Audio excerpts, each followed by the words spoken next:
성경 말씀은 마태복음 1장 18절에서 25절까지인데 제가 읽기는 21절까지만 읽겠습니다. 마태복음 1장 18절. 예수 그리스도의 나심은 이러하니라. 그 모친 마리아가 요셉과 정혼하고 동거하기 전에 성령으로 잉태된 것이 나타났더니 그 남편 요셉은 의로운 사람이라 저를 드러내지 아니하고 가만히 끊고자 하여 이 일을 생각할 때 주의 사자가 현몽하여 가로되 다윗의 자손 요셉아 네 아내 마리아 데려오기를 무서워 말라. 저에게 잉태된 자는 성령으로 된 것이라. 아들을 낳으리니 이름을 예수라 하라. 이는 그가 자기 백성을 저희 죄에서 구원할 자이심이라 하니라. 아멘. 오늘은 2021년 마지막 달인 12월 달이 됐습니다. 우리가 매년 연초가 되면은 하나님 앞에 많은 것을 다짐을 합니다. 하나님, 올해는 내가 이렇게 하나님한테 이렇게 하겠습니다.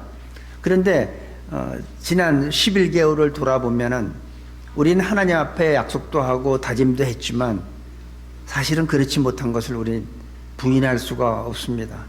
그래서 올해 21년 12월 달 얼마 안 남았는데 한 달이 안 됐죠. 남은 시간 동안에 여러분들이 하나님 앞에 좀 더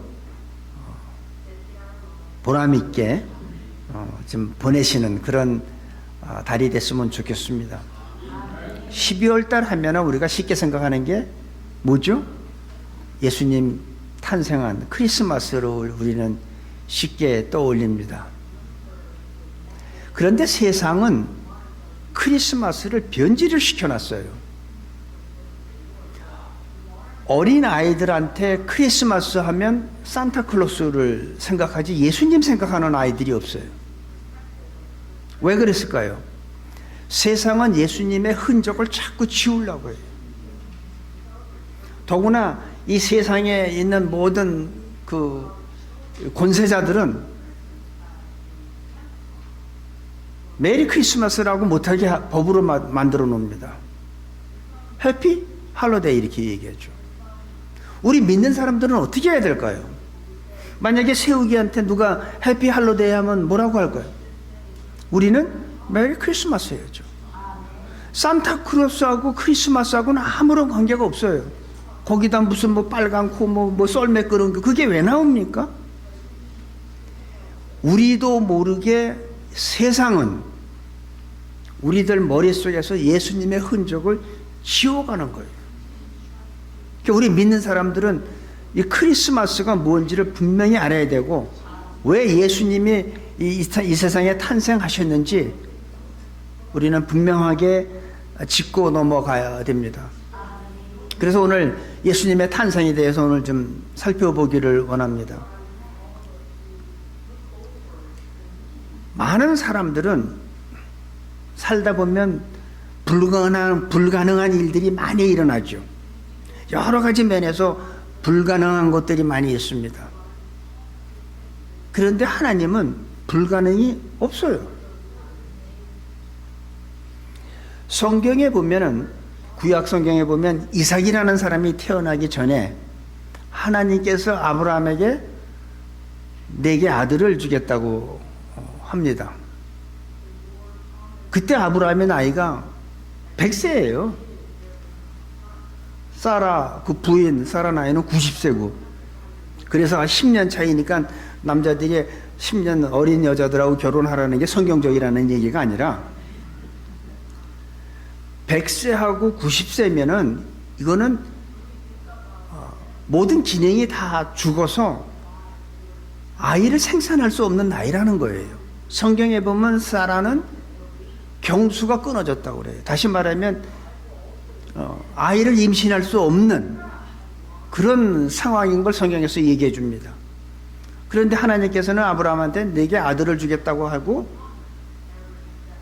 그러니까 아브라함뿐만이 아니야. 그 사라도 같이 웃었어요. 하나님 말씀하는데 웃어. 배짱도 좋지. 그 웃음은 무슨 웃음일까요? 어이가 없는 웃음일까요? 비웃음일까요? 잠깐 뭔지 모르지만 웃었어요. 근데 하나님께서는 이삭이라는 아들을 주셨습니다. 인간들은 불가능한 그런 상황이지만 하나님께서는 불가능이 없다는 거예요. 또 우리 사사기 13장 2, 3절에 보면은 한 여자가 또 아이를 가질 수 없는데 그 여자에게 아들을 줬습니다. 그 아이가 누구냐면 유명한 삼손이에요. 사무엘도 마찬가지예요. 우리 신약에 보면은 누가복음 1장에 보면 침례 요한이 태어나기 전에 그 아버지가 대제사장이었는데 사가랴라고 똑같이 얘기를 합니다. 하나님께서 내게 아들을 주겠다고. 그리고 그 이름을 요한이라고 그러죠. 근데 그 아버지가 하나님의 말씀을 대제사장 정도면 아멘하고 받아야지. 내가 늙고 내 아내도 나이가 많다고. 그러니까 하나님은 어떻게 했어요? 사가랴의 입을 벙어리를 만들었어요. 침례 요한이 태어날 때까지 벙어리를 만들었어요. 하나님이 제일 싫어하는 게 하나님의 말씀을 믿지 못하고 불순종하는 것. 믿음이 없는 행동을 하나님이 제일 싫어합니다. 우리는 이해가 안 돼도 하나님께서 이렇게 말씀하시면 그게 뭔지 모르지만 무조건 아멘하고 우리는 받아야 돼요. 하나님이 우리보다 조금 똑똑하시고 우리보다 조금 능력이 있는 분이 아니잖아요. 우리는 이해가 안 돼. 하지만 하나님께서 이렇게 말씀하시면 우리는 아멘. 그리고 시간이 지나고 나면 그때 하나님이 그래서 이랬었구나. 그 당시는 모르는데 시간이 지나고 나면 이해가 되잖아요. 왜 그랬는지. 우리 인간들은 그래요. 근데 하나님은 우리가 이해가 되지 않는 상황에서도 불가능한 것을 가능하게 만들어 주시는 분이 바로 하나님입니다. 성령으로 오늘 말씀 보니까 성령으로 잉태됐다. 왜 이게 중요하냐면 동정녀 탄생이라는 것이 왜 중요하냐면 남자를 모르는 아주 깨끗한 그릇이란 얘기죠. 성령으로 잉태됐다는 그 얘기는 바로 예수님은 하나님이라는 얘기예요. 예수님은 한마디로 얘기하면 많은 무신론자들과 잘못된 이단들이 계속해서 지적하고 반대하는 그 교리가 뭐냐면 예수님이 동정녀 탄생이에요. 동정녀 탄생이라는 것은 굉장히 중요한 기독교 교리 중에 하나입니다. 예수님은 인간이 아니기 때문에 물론 인간의 모습으로 이 땅에 오셨죠. 아브라함과 다윗의 그 후손으로 역사적인 사실이죠. 하지만 또한 영적인 이 사건은 예수님의 출생은 영적인 사건이에요. 참 인간으로 오셨으면서 참 하나님이셨다. 만약에 예수님이 인간이라면 저와 여러분이 태어나는 과정을 통하면 되지만 예수님은 저와 여러분의 과정을 통한 게 아니라 동정녀라는 여인의 몸을 빌려서 성령으로 생명을 잉태한 거죠.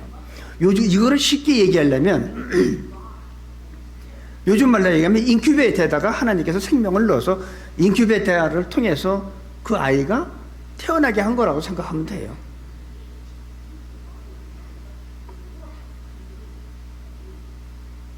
이게 왜 예수님은 그렇게 태어나셔야 하는가? 왜 인간의 몸을 이 땅에 입고 오셔야 됐는가? 제가 하나 예를 드릴게요. 예수님에 대해서. 예수님은 참 하나님이면서 참 인간이었어요. 우리 여기 세우기 동우 있는데 둘 중에 한 사람, 잠깐 누가 더 이런 거를 좋아하는지 모르겠는데 세우기라고 하지 뭐. 세우기가 너무 개미를 사랑해. 그래서 학교만 갔다 오면 공부도 안 하고 맨날 그 뒤에 뒷동산에 가가지고 개미들, 조그만 개미들이 그냥 자기보다 큰 것들 막 물고 다니고 하는 걸 막 지켜보고 관찰하는 거예요. 그러던 어느 날 집에 들어왔는데 목사님하고 사모님이 뭐라고 그러냐면 요 뒤를 홀고 아파트가 들어온대. 그러니까 세우기가 밥 먹다 말고 기겁을 한 거야. 자기가 사랑하는 개미들이 다 죽게 된 거야. 중장비가 막 밀어버리니까 그래서 세우기가 너무 놀라가지고 개미들한테 가서 야 니들 빨리 여기서 이사가지 않으면 니네들 다 죽는다고 막 그러는데 개미들이 세우기 말을 알아듣나요? 못 알아듣지? 근데 세우기 너무나 개미를 사랑해서 이 개미를 살리고 싶은 거예요. 그래서 어떻게 하면 좋지 어떻게 하면 좋지 하는데 그때 세우기 머릿속에 어떤 음성이 들리는 거예요. 네가 개미가 되면 되지 않겠냐. 그러니까 세우기가 그렇구나 하는 순간에 개미가 됐어요. 개미가 돼가지고 그 개미들한테 얘기해서 다 살렸어. 그러면 그 개미는 세우기예요, 개미예요? 그의 본질은 세우기지만 개미를 살리기 위해서 개미가 된 거죠. 바로 예수님이 그거예요. 하나님이면서 인간이라는 거예요. 그거를 우리가 이해를 하기 위해서 제가 한 개미와 세우기 얘기를 드렸지만은 그게 예수님이에요. 하나님이면서 인간.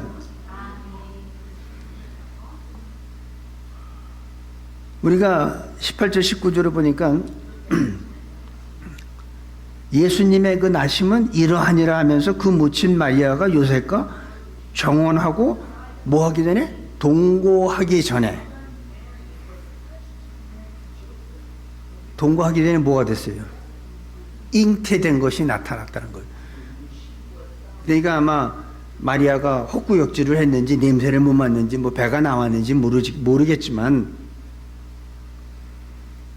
근데 그 요셉이 보니까 아니 나는 손도 안 잡았는데 이게 무슨 일이야 이게? 너무 어이가 없는 거죠. 그런데 여기 성경에서 뭐라 하냐면 그 남편 요셉은 뭐라고 해요? 의로운 사람이라. 의로운 사람이래요. 그러면서 자기하고 정혼한 마리아가 잉태한 사실을 알지만 요셉은 그거를 뭐라고 했냐면 드러내지 아니하고 가만히 끊고자 하여. 여기서 요셉이라는 사람의 모습이 나옵니다. 자기하고 정혼한 마리아가 잉태했는데 이거를 소문을 안 내고 싶지 않은 거예요. 그러니까 굉장히 내 생각에는 요셉이 마리아를 너무 사랑했던 것 같아요. 오죽하면 하나님께서 택하신 동정녀겠습니까? 깨끗한 여자, 남자를 모르는 여자. 가만히 끊고자 하여. 근데 끊고자 하는 게 뭐냐면 20절에 보니까 이 일을 생각할 때. 그러니까 요셉은요 끊고자 행동하는 게 아니라 생각을 하는 거예요. 이걸 드러내놓지 않고 조용히 이걸 어떡하지? 하고 생각하는 거예요.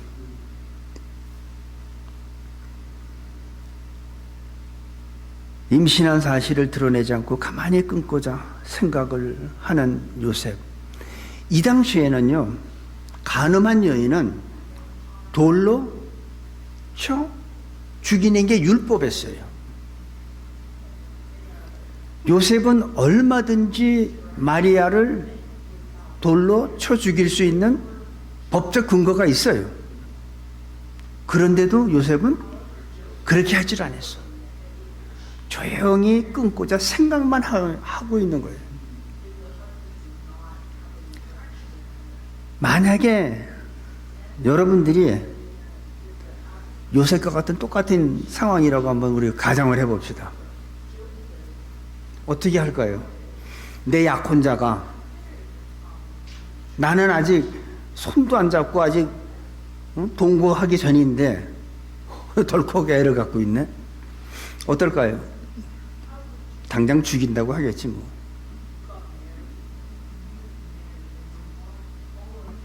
우리는 이걸 용납을 못하겠죠. 대부분 사람들은 용납 못해. 그런데 요셉은 이 일을 드러내놓지 않고 가만히 행동으로 옮긴 게 아니라 생각만 하고 있는 이거는 우리의 이 요셉의 인격을 우리는 배워야 됩니다. 우리가 많이 실수하는 것들 중에 하나가 뭐냐면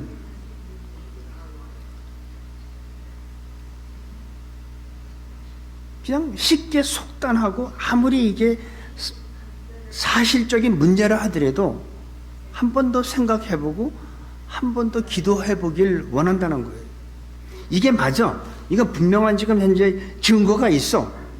그래도 하나님을 믿는 사람들은 한 번 더 생각해보고 한 번 더 기도해보고 하라는 거죠. 근데 우리는 너무 쉽게 생각하고 쉽게 결단을 하고 그래서 우리가 얼마나 일들을 많이 망치는 경우가 있습니까?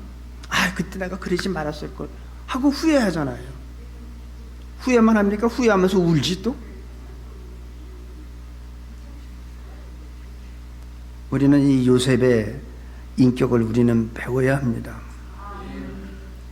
베드로전서 4장 8절에 보면 사랑은 허다한 죄의 허물을 덮는다고 그랬어요. 이게 진짜 사랑은 뭐냐면 상대방의 허물을 들춰내는 게 아니라 덮어주는 거예요. 그게 사랑이에요. 근데 사람들은 사랑을 잘못 생각하고 있어. 좋을 때만 잘해주고 그렇지 않을 때는 상대방한테 막 짜증내고 화내고 하는 거, 그건 사랑 아니에요. 사랑은 상대방의 잘못된 허물이 있어도 그거를 덮어주는 거예요. 가끔 보면 습관적으로 그런 사람들이 있어. 자기 남편을 흉봐, 자기 아내를 흉봐. 그거는요, 누워서 자기 얼굴에 침 뱉는 거예요. 내가 내 아내를 흉보는데 누가 내 아내를 귀하게 여기겠습니까? 다 우습게 여기지. 어떤 사람은 이런 자기 아내를 흉보는데 자기 집사람은 하루 종일 전화 들고 산대. 근데 어느 날 보니까 한 30분 만에 전화를 끊더래. 그래서 웬일이야 그렇게 전화를 금방 끊고 했더니 잘못 온 전화야. 그게 흉보는 게 아주 습관이 된 거예요.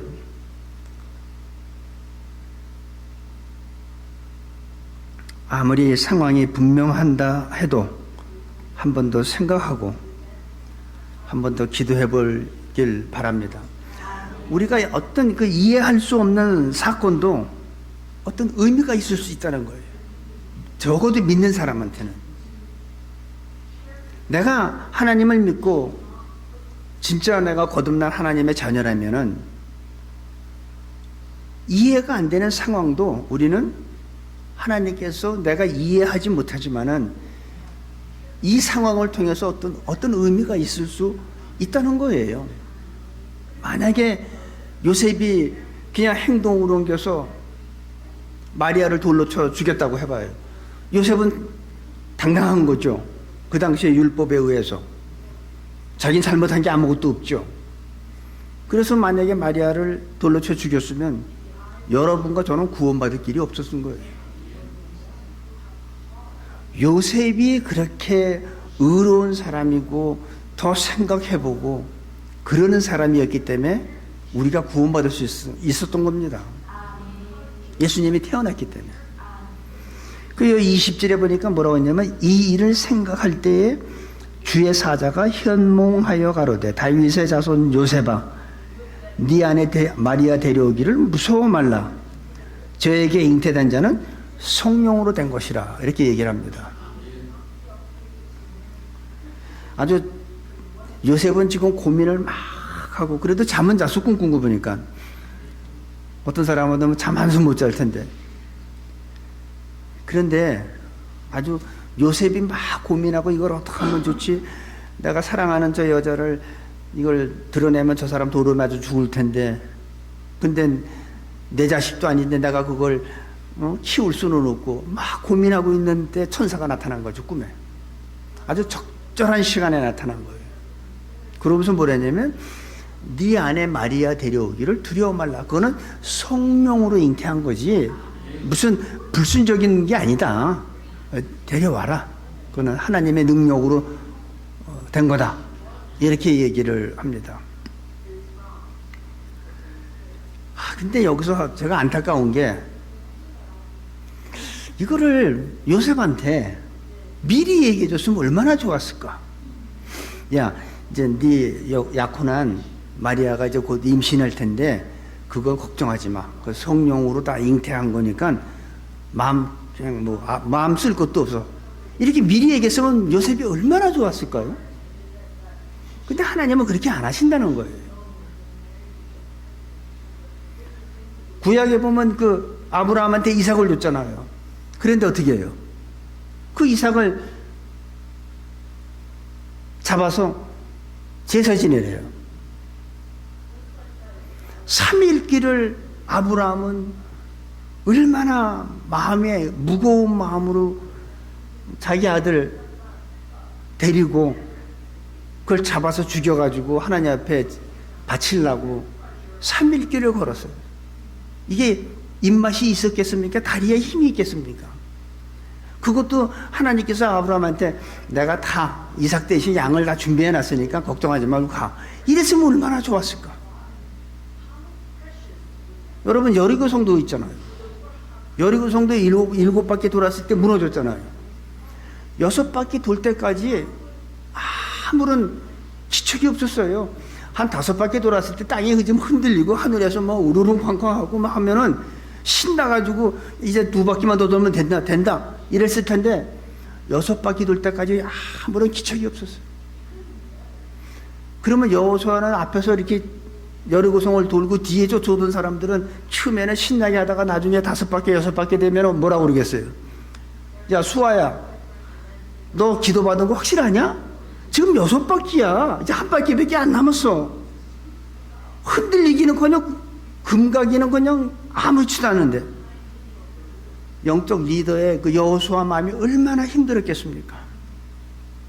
뒤에 따라오는 사람은 불평불만이 많고 너 기도 다시 한번 받아봐야지, 너 그거 제대로 받은 건 맞냐 등등 뭐 이루 말할 수가 없었을 거예요. 근데 마지막 7바퀴 돌았을 때 무너진다는 거예요. 하나님은 우리한테 미리 말씀해 주시면 좋을 것 같지만 그렇지 않아요. 왜? 우리가 하나님의 말씀을 믿고 행동으로 마지막 옮길 그때까지 하나님은 안 나타나세요. 우리가 그 말씀을 믿고 끝까지 행동으로 할 때 바로 그때 하나님은 역사하시는 겁니다. 그게 우리의 그때 하나님의 때예요. 그게. 그러니까 여러분들 이해 안 되더라도 말씀 믿고 순종해 보세요. 마지막 때에 우리는 놀라운 기적을 우리는 체험한다고 좀 믿습니다. 성령으로 잉태되었다는 말은 하나님 자신이 인간의 몸으로 성육신했다는 얘기입니다. 하나님이 인간의 몸으로 오셨다는 거예요. 그래서 그분은 인간이면서도 하나님이라는 거죠. 21절에서 25절에 보면 아들을 낳으려니 이름을 예수라 하라. 이는 그가 자기 백성을 저희 죄에서 구원할 자. 지금 현재 예수님을 잉태를 했는데 이는 자기 백성을 저희 죄에서 구원할 자라고 그래요. 예수님은요, 우리의 구원자입니다. 우리들의 죄를 위해서 하나님께서 보내주신, 하나님이 직접 인간의 모습으로 오신 거예요. 그래서 우리를 구원해 주셨어요. 이것만 해도 우리를 구원해 주신 것만 너무너무 감사한데, 거기 보세요. 22절. 보라, 처녀가 잉태하여 아들을 낳을 것이요 그 이름은 임마누엘이라 하리라 하셨으니 이를 번역한 적 하나님이 우리와 함께 계시다 함이라. 예수님이 우리의 구원자이신 것만 해도 너무나 감사한데, 임마누엘, 예수님은 구원자뿐만이 아니라 우리와 함께 하시는 분이에요. 내 안에 영원히 떠나지 아니하시고 나와 함께 하시는 예수님이라는 겁니다. 구원자면서 우리와 나와 함께 하시는 하나님, 얼마나 감사합니까? 지금 이 시간 우리와 함께 계시는 분이라고 여러분들은 믿으시길 바랍니다. 사람들은요, 그냥 많이 이렇게 외로워해요. 근데 분명한 거는 우리는 혼자가 아니라는 겁니다. 여러분들은 혼자라고 생각하는 분이 많이 계세요. 남편도 없고, 아내도 없고, 자식도 없고, 그런 사람들 외로워하지 마세요. 왜? 주님이 나와 함께하고 계시기 때문에. 믿음의 눈을 가지신 분들은 그 주님을 볼 수 있고 느낄 수가 있어요. 그런데 믿음이 없기 때문에 주님은 나와 함께 하는데도 불구하고 나는 못 느끼는 거죠. 주님이 함께 하지 않는 게 아니라 내가 믿음이 없어서 나와 함께 하는 주님을 못 느끼고 있는 겁니다.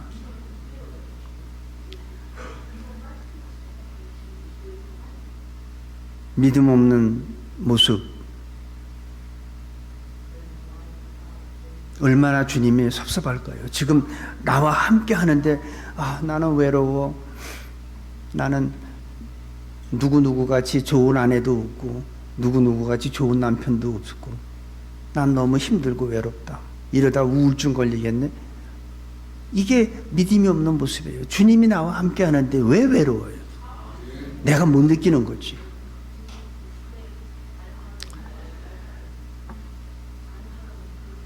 요셉은 잠에서 깨어납니다. 24절 25절 보니까 요셉이 잠을 깨어 일어나서 주의 사자의 분부대로 행하여 그 아내를 데려왔으나 아들을 낳기까지 동침치 아니하더니 나음에 그 이름을 예수라 하니라. 이제 요셉은 꿈에 그 주의 사자가 얘기한 대로 그대로 따릅니다. 그 마리아를 데려와서 아들을 낳을 때까지 동침치하지 아니한, 그래서 예수님이 태어나셨죠. 그래서 우리가 구원받았죠. 결론은 요셉의 순종입니다. 그 순종을 통해서 예수님이 우리의 구원자가 되시고 그 예수님이 바로 우리의 임마누엘이 되신 거예요. 그 예수님은 지금 이 시간만 우리와 함께 하는 게 아니라 내가 죽어서 천국 갈 때까지, 아니 천국 가서도 함께 보좌 우편에서 우리를 왕같은 제사장으로 우리를 축복하시고 우리에게 상급을 주고 기다리시는 그 예수님입니다. 다시 한번 요셉의 순종을 통해서 우리들도 그런 요셉과 같은 하나님 앞에 이해가 되지 않고 어떤 상황이 분명한다 할지라도 쉽게 생각하고 속단하지 않고 행동으로 옮기지 않는 저와 여러분들이 되시기를 예수님의 이름으로 기도합니다. 아멘. 아버지 하나님, 오늘 요셉의 순종을 통해서